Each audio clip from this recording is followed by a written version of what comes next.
I'm not convinced that the world is waiting. I'm convinced that this is an uphill battle that we are going to be facing because of where most of society is casting attention and what most of society is saying that we ought to value and pay attention to. And this conversation of showing people what the better way could be is going to be, the onus is on us to make sure that we can do that. At Active Life, we believe that the healthcare clinic of the future is the gym. Everybody starts with the best case scenario in mind. Never sell anything to anybody who is not in the market for what you have. The only reason we work out is to create the opportunity to recover. And the healthcare provider of the future is the coach. And this is why you guys need to get paid well, because what you're doing is really, really hard work. What's up, Active Lifers, and welcome to another episode of Turning Pro on the Active Life Podcast. I'm Larry Gaier, and we're here with Dr. Sean Pastuch. I'm excited to be here today. Yeah, I'm stoked for this call, and this is not a call. So we can keep going. There we go. We don't need a perfect intro. They like us already. What I would love every single fitness professional on here to understand is that we are strongly and keenly and dedicatedly moving in the direction of making sure that fitness professional knows how they can deliberately evolve such that they can not only survive but also thrive as a fitness professional and understand what it would actually take to be among the highest paid fitness professionals in the world, solving things that, frankly, this industry is not doing at all. You know, you wrote a really awesome article on LinkedIn in which you were talking about people who are trying to disagree with and compete with companies who are charging as low as $9 a month to deliver things that people are stoked about. So you can't compete on price with things like that. What are some of the things that these people can start doing so that we can all crush this thing? Yeah, well, first of all, thanks for all the compliments. Mm-hmm. That was great. Really made my day start well. It's this thought that you can just charge a low price and people will come to you. That is gone. Like, it's gone you can't even compete on price anymore and have better quality because companies like Peloton, Apple, Mirror, Tonal, they have better quality product in terms of the content that they create and the viewer and the user experience. It's more convenient than what you're going to be able to do. And they have the marketing dollars to go and acquire hundreds of thousands of clients, if not millions of clients, so that they can charge a very low price.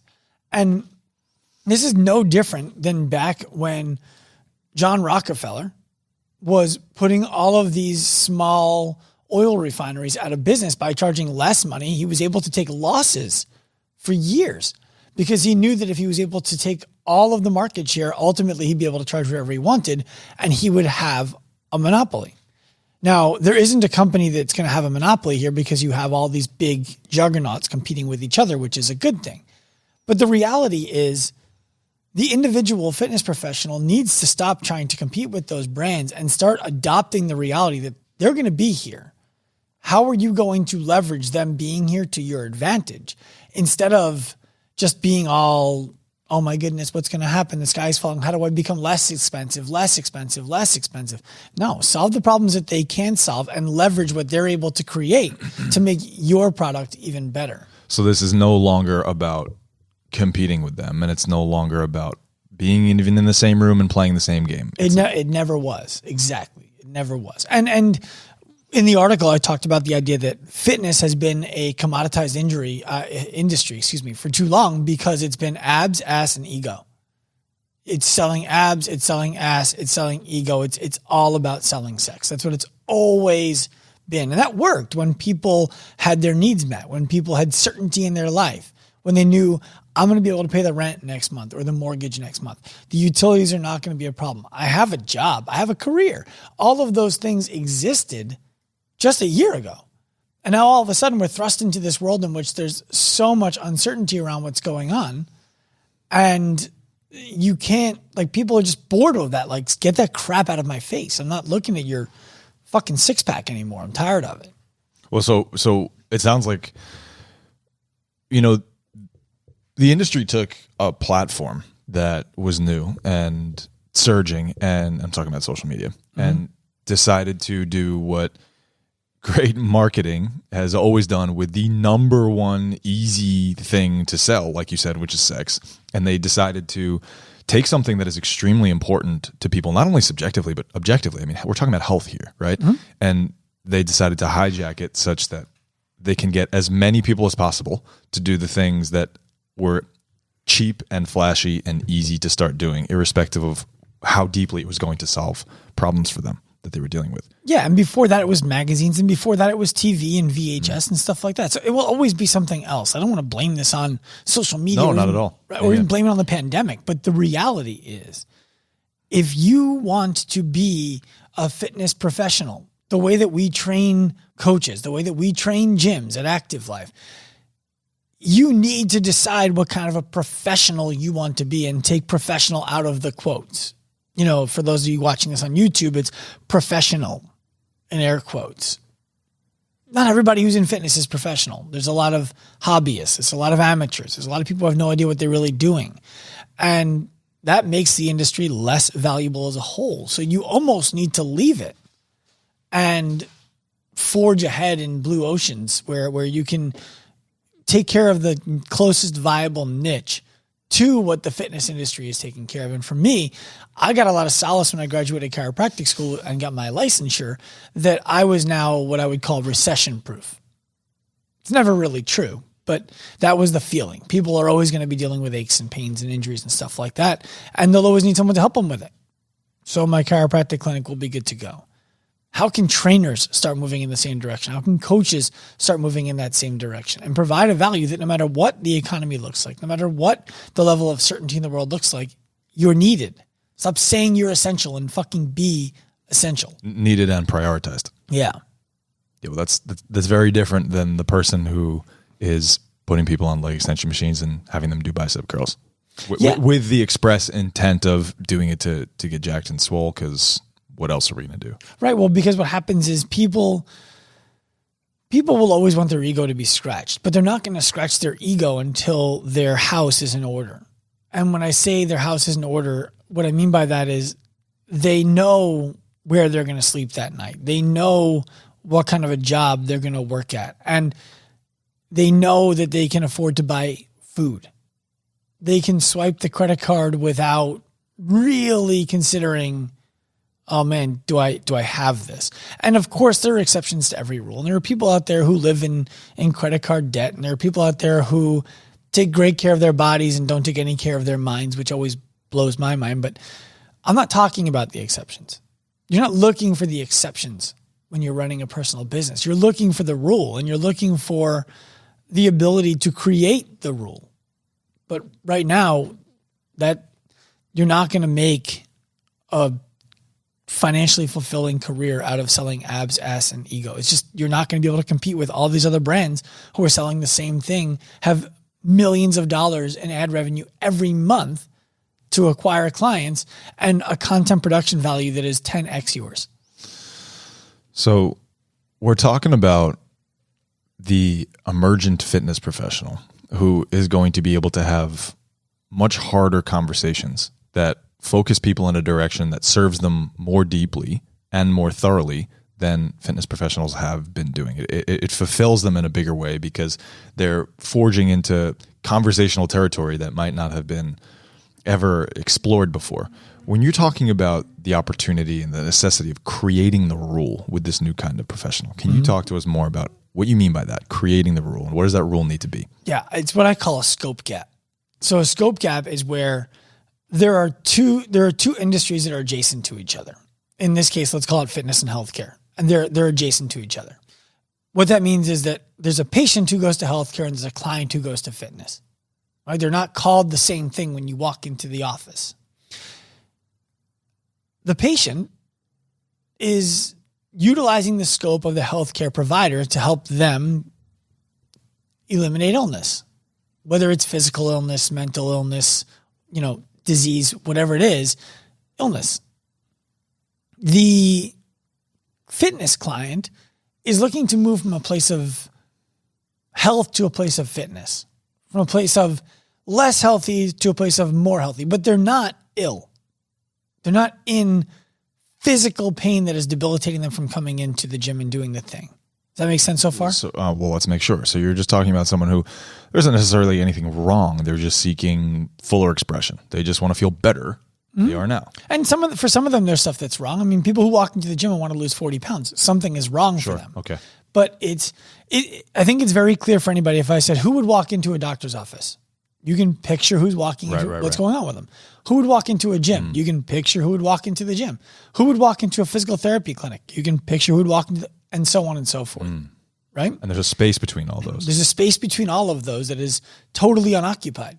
And that's the space that I believe is most ripe for the picking. And that's where we teach coaches to be valuable. That is the space where rehab and healthcare has either failed somebody or is not going to be able to help somebody because it's outside of the scope of what they do to do well. It ends too soon for what the people want to be able to do. Yeah. So for example, you finished your course of care, you're able to bathe yourself, you're able to, do your job, you're able to drive, you're able to go for a walk. But if you try sprinting, it just doesn't feel right. If you told the doctor I want to be able to do forward rolls, they'd be like, well, I don't know what to tell you. Go find a coach. Right. But then you go talk to a coach and the coach says, I want to see you do forward rolls. I'm like, well, my back hurts when I do them. I'm like, well, go see a doctor. Well, the doctor told me to come and see you.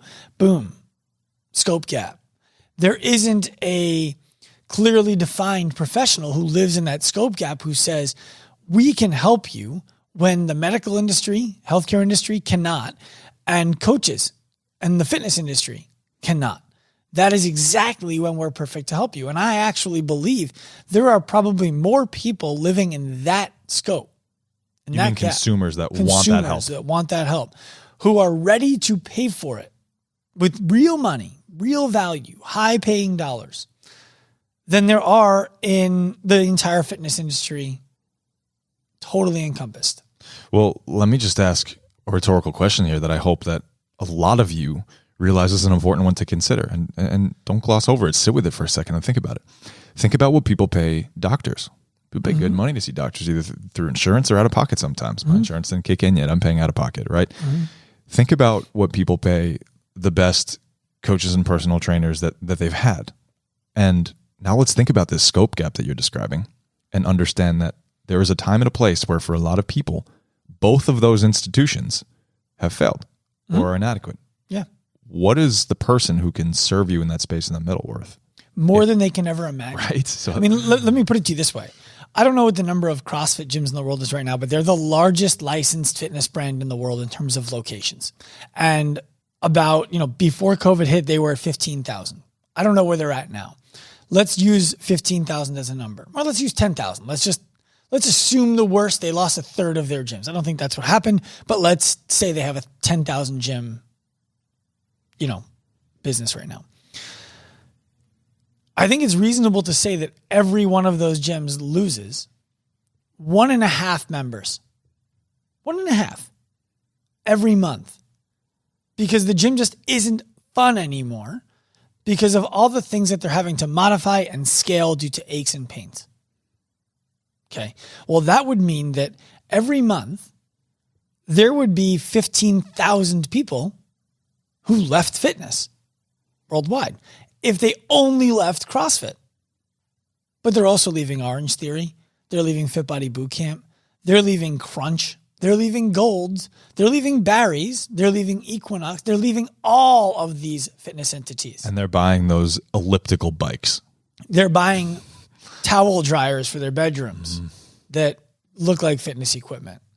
They're thinking about jumping onto a Peloton because it's less expensive monthly. And if I don't use it, like whatever, but everyone who uses it says it's fun. And by the way, Peloton crushes it. They do a great job. So I'm not minimizing what they do at all. But the reality is they're not getting better. What they're doing is they're saying, well, my shoulders used to hurt, so I'm going to do a bike. And kind of like in Billy Madison, it's like, well, or Happy Gilmore, it's like, well, now your knees are going to hurt because you just pulled Peloton duty. So it becomes a game of avoidance that snowballs. Yeah, absolutely. And eventually it's, I've talked to people in the health insurance industry and I'm trying to create ways where we can actually get between the person leaving the gym and showing up at a physical therapy or chiropractic or orthopedic clinic when it's unnecessary. Of course, there's a time for them to go there. Of course. And a big part of, I think, what we want to do, and correct me if I'm wrong, is make sure that coaches who have been trained effectively specifically understands better than they ever have before when and where to refer so that they can do so responsibly. Yes. There's nothing that instills confidence in a client more than you saying, I'm actually not the right person to help you with this. I think that you should go see this doctor, and I have a great relationship with them. I'm going to make a white glove introduction for you. Mm-hmm. And to be clear, for those of you who aren't listening, not only confidence in the client that they are going to get what they need for them, but credibility in the coach for having created that referral. Absolutely. And said, I don't know, this person knows better. Yes. Your credibility goes up. They're going to want to return to you. 100%. And they're going to refer their friends because they can be like, look, if he doesn't know, he'll refer you out. He referred me out. Exactly. So getting back to what we were just describing, there's this gap of 1.5 people per gym worldwide. How many gyms are there worldwide? I don't know, a couple. There's a few. I mean, if we said there's 100,000 gyms worldwide, we'd probably be under.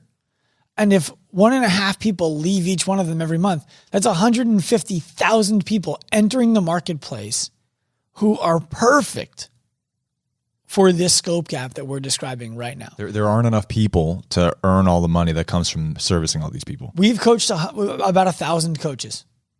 So we've coached 1,000 coaches. There's 150,000 clients a month being added to the marketplace, and they've been getting added to the marketplace since the beginning of time. And look, for gym owners here, it's great for those personal trainers out here. They're like, oh man, I could really use the education to get my hands on some of these people. 100%. For the gym owners here, let's do some math here. Let's say I think it's probably on average, depending on your population in your gym, I think it's probably more than 1.5 members. But let's say it's considered. I was being gentle with it because I don't want it to be like, oh, this is ridiculous. I'm going to write this off. Let's call it 1 member a month. It's fine. Let's just walk through some numbers here. Let's say that you have. Before you walk through the numbers, I'm sorry. I want to make sure gym owners don't get lost here. They might not tell you that they're hurt. They might not tell you that they're leaving because their shoulder hurts. If they tell you that their schedule changed, or they don't have the money right now, or they're going through some stuff, or whatever it might be, or if they just stop coming, and you can ever trace it back to a time in which they had to modify something and they were still modifying something, there's a strong likelihood that person may not even recognize that they left the gym because it just wasn't fun anymore, and it stopped being fun when it started being uncomfortable physically. Mm-hmm. They might anticipate that to be normal. Right. But it doesn't mean that it's enjoyable for them. Right. And eventually normal is just like, I don't want this normal. Exactly. So go on. I apologize for interrupting. No, it's fine. I mean, let's say that you're a gym who owns I appreciate the clarification. Let's say you're a gym who runs a group class that has 8 people in it. Mm-hmm. And if you just think of the number of people in the average class who has to modify something consistently for reasons other than, the total amount of weight or the skill that it takes to do it. So for example, they can't get into certain positions. Something just doesn't feel good, or right there in very deliberate pain. How many on average per class? Even if you're like, maybe 1. Okay. Well, we're talking about 1/8 of your gym. We're talking about 1/8 of your gym who are ticking time bombs. Well, no, we're talking about more than that because it's 1 out of 8 today. What if it was a totally different set of movements tomorrow? Is it the same 1 out of 8, or is it a different person who represents the 1 out of 8?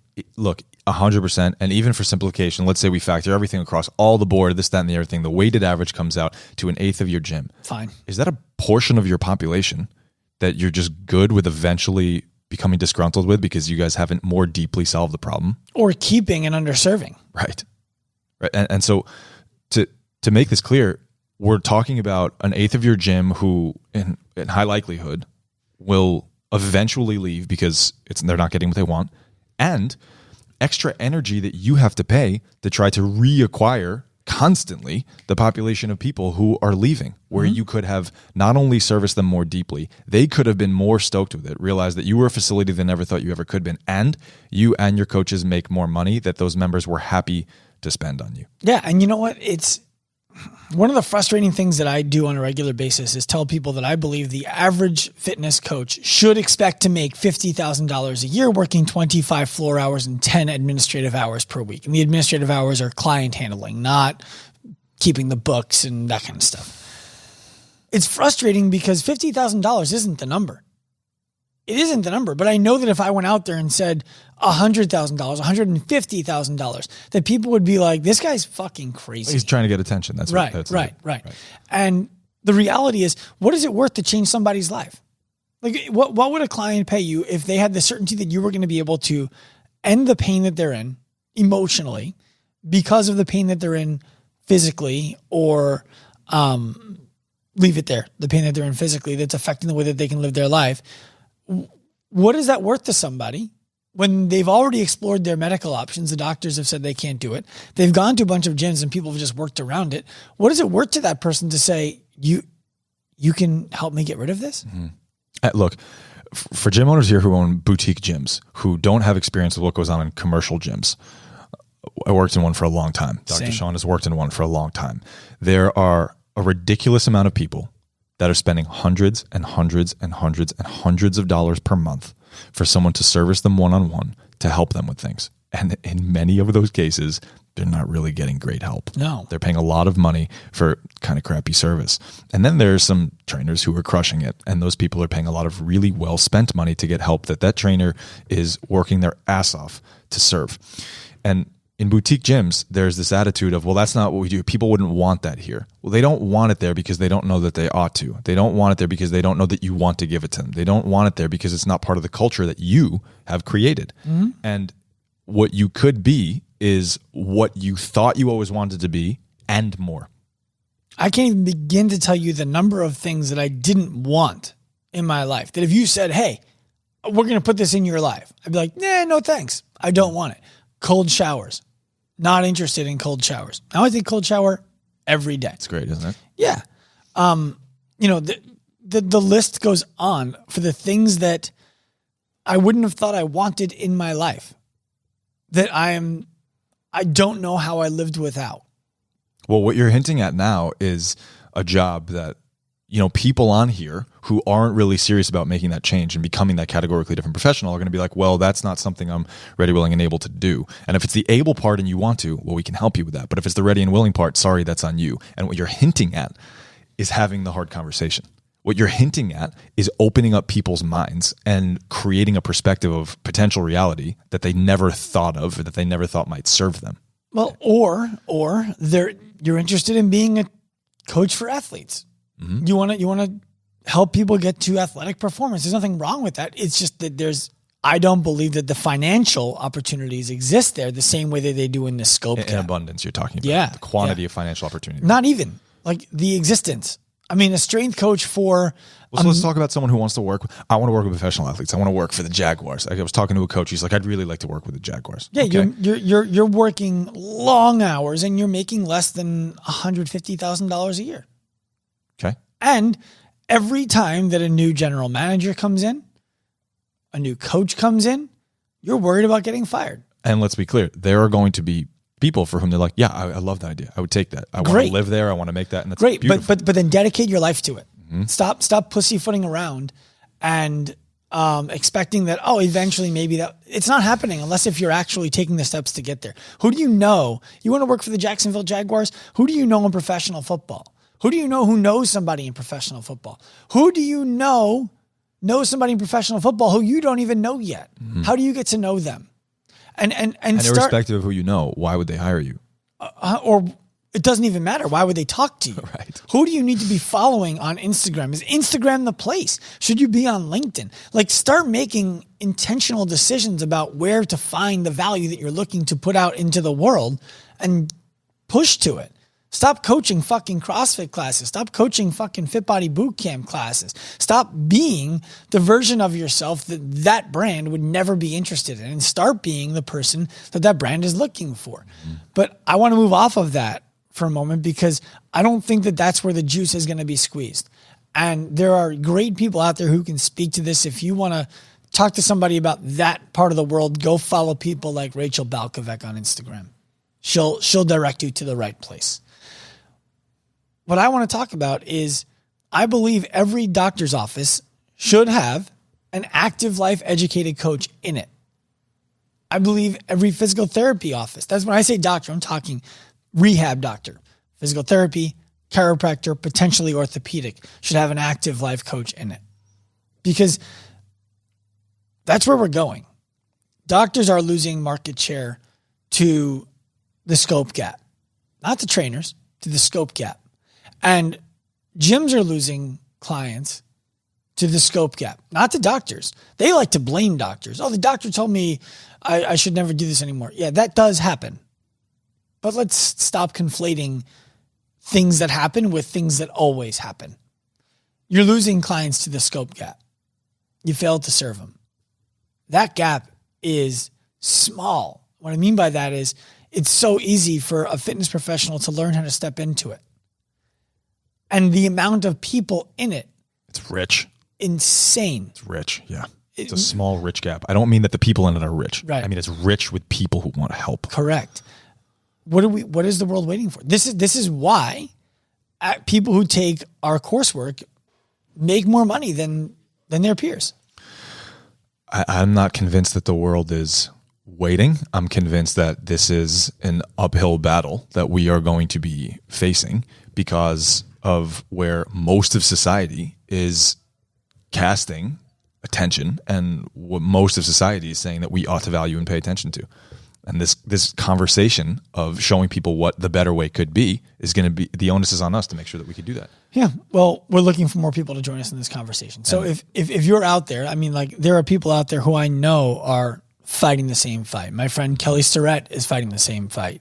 Brent Brookbush is fighting the same fight. John Rusin is fighting the same fight. There are a myriad of professionals out there who are trying to help fitness professionals get that unquote professional behind their name. Find us and allow us to influence the way that you look to train and the clients that you look to help. And for those of you out there who are already doing it, thank you. Mm-hmm. It's what the world needs. Yeah. It's what the industry needs. And if you want clear guidance on how you can start to serve this scope gap, reach out to us. Just talk to us. We'll let you know what's going on, whether it's with us or with not. We'll help you do that if it's something you want. Yep. Temporary. I hope you enjoyed this episode of the Active Life podcast. If you did, please be sure to head to wherever you listened to it and give us a quality review, as well as 5 stars if you can spare them.